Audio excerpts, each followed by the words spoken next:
Hey guys, and welcome back to Rage Gaming. My name is Hollow, and today we have something a little special. Thanks to Bandai, we've been able to play Tales of Arise a few days early and check out the game. We recently covered the demo for the game a few weeks back, but now I've got a bit of a more hands-on experience with the game properly. Since this is a story-focused game though, we thought a good video to do would be useful things to know as a new player going into this massive JRPG, but hopefully without any major spoilers in it. So I'll be avoiding showing any main boss fights or story bits this way. So here's 10 things a new player should know in Tales of Arise. Just like any big JRPG, there's a lot of systems and mechanics that will be introduced to you as you go, but sometimes it can be a lot at once. These tips are meant to help you with that, and I'm going to squeeze in probably more than 10. Let's start with some combat tips and information. The core combat of Tales is centered around combos, effectively managing the enemy by avoiding all damage while constantly chaining your own attacks back to back. Combos are so important in Rise because you're rewarded in multiple ways. For example, boost strikes are instant kill or boss health breakers. When you reach certain thresholds,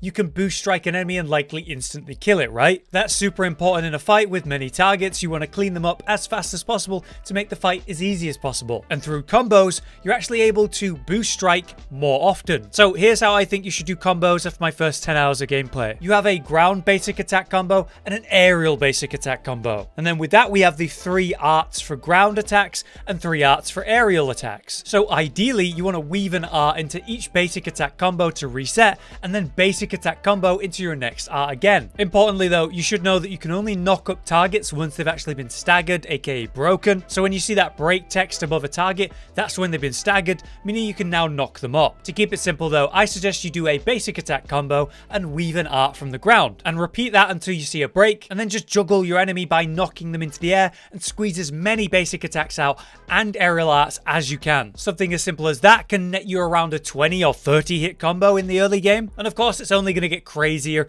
as you unlock more and progress the game. It is important that you know this though. There's actually a resistance that will build up on a target if you attack it with the same thing over and over. So if you just keep spamming the same art, it won't work. You have to weave different arts rather than the same one. Now, as you probably know, in Arise we're fighting and playing as a big party of 6, which actually starts with just 2 of you, and then you build up your party through the story and unlock new abilities and playstyles with that. Each character brings a lot to the table and is extremely useful, even passively. They'll fight and help you however they can, and you can manage what their priorities are in the actual menus. But what I didn't realize in the demo is the fact that you can swap character mid-combat. Out of combat, it's easy to swap who's leading in the main menu, but in-game it always returns me to the main character's gameplay. Well, as it turns out, you can swap mid-combat with L1 or R1 on a controller, or just bring up the menu and manually choose who's party leader. So you can swap between the characters throughout combat, and this can be a great way to get more out of your party directly. Say, swapping a support character to make sure the person who actually needs heals is getting it, or maybe you want to pull off an important revive. I know this might be obvious to Tales players, but as a new player in the demo, I missed it. So I thought it was wise to include this for other new players. Now I want to talk about rare and strong monsters. These show up in the world and you can even increase the odds that they will. Generally though, they will be tough fights with a few mechanics to watch out for in return for great XP and important materials you can use to craft strong equipment. Basically, they're well worth fighting if you can take them on, and unfortunately, sometimes you just can't. For example, right at the beginning of the game, you will bump into a familiar enemy if you played the demo. This is the giant insect who was the main boss. Well, we fight him right from the get-go at like level 5, and the problem with that is that he's level 40 plus and will absolutely destroy you. This upsets me because I love early game challenges in games, but this isn't that. I was literally dealing 1 or 2 damage on every attack to an enemy who has tens of thousands of HP. So if you do find a specific spot rare enemy, you can come back to them later once you're actually strong enough. As long as you're actually dealing some damage to the health bar though, it is possible, but probably a complete waste of time if you're doing 1s and 2s. So don't slam yourself against this wall of a fight and come back later when you can actually hurt it. After combat though, you'll notice a score pop up on the left side of your screen. Basically, it's a tally of how you did in the fight and a sort of grade. Basically, the better you do, the bigger the reward, which is XP and skill points. So the better you play, the faster you level up and get more skill points, which unlocks more skills, making you stronger. I think it's a really cool system that your level of play actually leads to more interesting combat as you unlock new skills and better passive effects quicker. Plus, when you do well in back-to-back fights, you end up getting a buff that makes it more likely you'll find rare materials or rare enemies. So if you get good, you'll get rewarded. Moving on though, let's talk about exploration of Arise. As you go through the world, you'll notice a trend. The area you're in is probably reasonably large in size and has a few pathways you can follow around, but it'll generally lead you the correct way. If you want to explore off the beaten track and go discover secret items and enemies for extra rewards, you can. It's not insane stuff in the open world, but you'll often find yourself in what I would consider a dungeon environment, where you're doing an important story bit that you could just rush through and continue quickly, but there are a lot of hidden things and areas in these spots. For example, areas where you can drop down and find loot,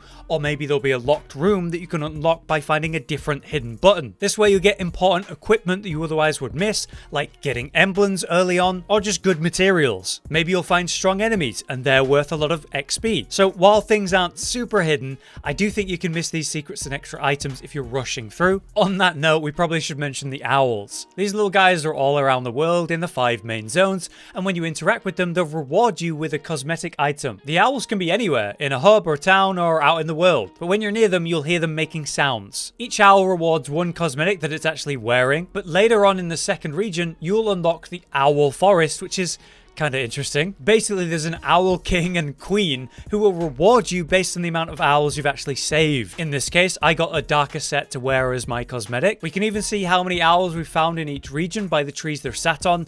These different trees have different colors, and that represents the regions. And they'll even tell you if you can fit more owls on that tree, indicating that you've still got more to find in that region. Another useful thing to help you find owls is Hootle, who is a baby owl you unlock when you get Rinwell in region 2. He will pop up and make you aware that there's an owl nearby if you ever go near one, making it much easier. Cosmetics are pretty cool in Arise though. They don't actually affect gameplay in any way, but allow you to wear various pieces over your characters or make it look like you're using a totally different weapon or armor. So whenever you get a new weapon, you've unlocked that visual. So you could get an upgrade, be it weapon or armor, and then overlay it with a preferred visual of another item. You can have up to 5 sets saved for each character if you really want all your characters wearing different outfits, maybe in specific places or something. But I do think it's a pretty neat system that lets you customize your character as you go, and with the owls giving direct rewards for doing side stuff, I think it's a nice incentive to do side content. One thing that I struggled with in the first hours of Arise though was actually navigation, not normally something I'd struggle with. The areas and regions of the world can be somewhat easy to get lost in. Each region has many areas that are connected to one another, and then say a hub that connects you to various sections. You might find, like me,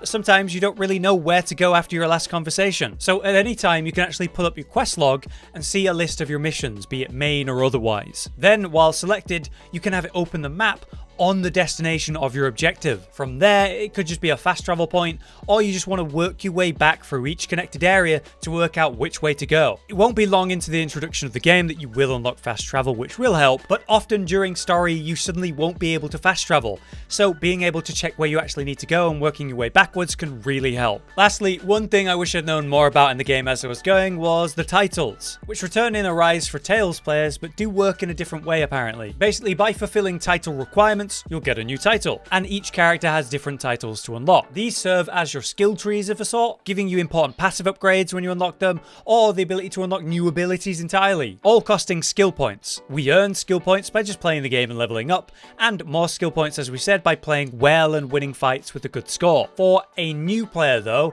don't stress about unlocking titles. It happens naturally as you play, but you might want to consider the fact that you may be unlocking a new title soon when spending your points. It could be worth it to save your points, unless there's something you really know you want currently on a current title, but each title has its own theme and abilities and passives that work with that theme. So if you're wanting to do, say, a poison build and be more effective at that, you literally have a title that's all about that, and these work as your builds. So getting a tiny bit of everything might leave you kind of ineffective compared to fleshing out a build and really working a few titles to their completion. Something to consider anyway. But there you have it. 10 tips, or actually more than that, for new players jumping into Arise. I hope these helped you if you're about to jump into the game, and if you're watching the video later on, maybe you have a tip to leave for other new players. Thanks again to Bandai for the early access, and thanks to you guys for watching the video. For now though, I've been Hollow, you've been you. See you next time. Josh, Cotton, and Hollow with the videos, dropping the humor like a hammer on your tippy toes, bringing entertainment on a daily arrangement to take our insanity and turn it into entertainment. Yes, I said entertainment twice,